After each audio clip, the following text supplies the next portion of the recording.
एक अंडा फेंट लें, इसमें दूध शामिल करके मिक्स करें। सब्ज़ मिर्चें, प्याज, टमाटर, हरा धनिया और अदरक शामिल करें और मिक्स कर लें। अब इसमें कलौंजी, नमक, हल्दी, कुटी काली मिर्च और लाल मिर्च का पाउडर शामिल करके मिक्स कर लें। फ्राइंग पैन में तेल गरम करें। अमेज़ा शामिल करके ऑमलेट बनाकर 2 हिस्सों में तकसीम कर लें। एक चपाती में 8 चपाती तक कट लगा लें। चपाती के पहले हिस्से में ऑमलेट, दूसरे में टमाटर के कतले, तीसरे में ऑमलेट और चौथे में प्याज के लच्छे रखें। अब कट वाली साइड से फ़ोल्ड करना शुरू करें और दाएँ से बाईं तरफ फ़ोल्ड करके एक त्रिकोण की शक्ल दे लें। फ्राइंग पैन में तेल गरम करके इस रैप को क्रिस्पी कर लें दोनों तरफ से। चूल्हे को बंद कर दें, प्लेट में निकाल लें। जायकेदार और healthy egg wrap ready to serve है।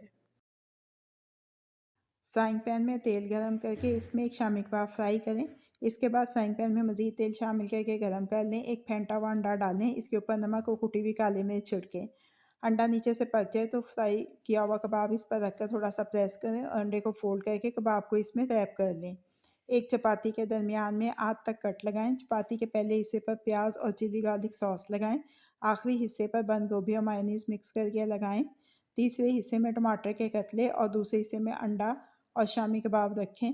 दाएं से बाईं तरफ को फोल्ड करके तो कोन की शक्ल दे लें। फ्राइंग पैन में तेल गरम करके रैप को दोनों तरफ से क्रिस्प कर लें। मज़ेदार शामी कबाब रैप तैयार है। प्लेट में निकाल लें और सर्व करें।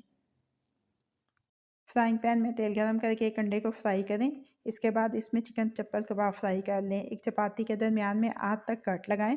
पहले हिस्से में मायोनीज़ लगाएं, आखिरी पर सलाद पत्ता रखें। मायोनीज़ के ऊपर चप्पल कबाब रख दें। तीसरे हिस्से में फ्राई अंडा रखें। सलाद के पत्ते के ऊपर टमाटर के स्लाइसिस रखें। दूसरे हिस्से में प्याज के लच्छे और खीरे के कतले रखें। फ्राई अंडे के ऊपर नमक और काली मिर्च छिड़क दें। दाएं से बाएं को फोल्ड करते हुए त्रिकोण की शक्ल दे लें। फ्राइंग पैन में तेल गरम करके रैप को दोनों तरफ से क्रिस्पी कर लें। प्लेट में निकाल लें। मज़ेदार चपली कबाब रैप तैयार है।